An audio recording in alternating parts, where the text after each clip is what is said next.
السلام علیکم ورحمۃ اللہ وبرکاتہ۔ محترم ناظرین، ابو وقار یوٹیوب چینل کو سبسکرائب فرمائیں، لائک بھی کیجئے، کمنٹ بھی کیجئے اور شیئر کر کے دوسرے مسلمانوں کی دعائیں بھی لیجئے۔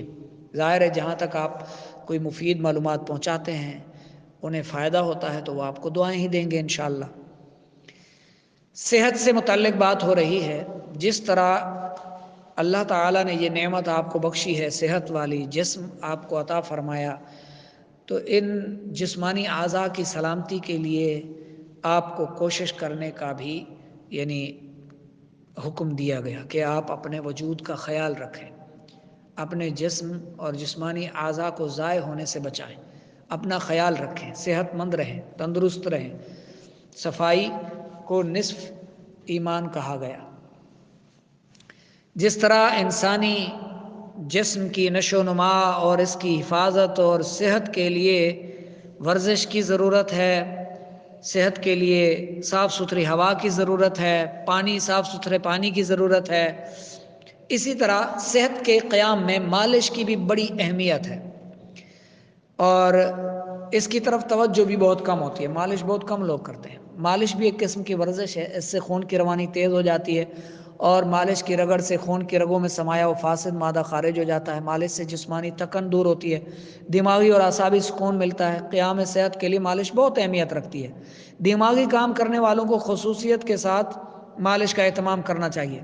مالش کے لیے تیل کی ضرورت نہیں ہے، آپ ہلکے ہلکے ہاتھوں سے بھی اپنے جسم کو دبا کر رگڑ کر مالش کر سکتے ہیں، اس کے لیے دوسرے بندے کی بھی ضرورت نہیں ہے۔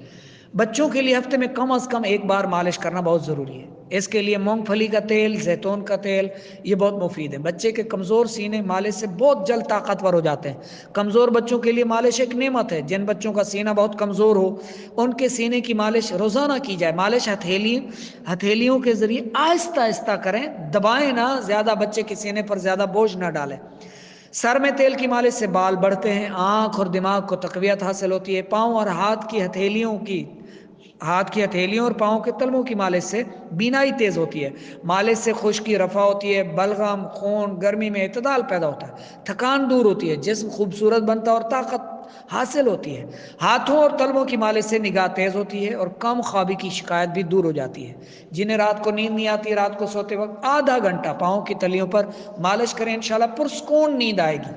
مالش سارے جسم پر کرنی چاہیے، خاص طور پر کمر، ناف، ہاتھ اور پاؤں کے تلووں پر اور کانوں پر ضرور مالش کرنی چاہیے۔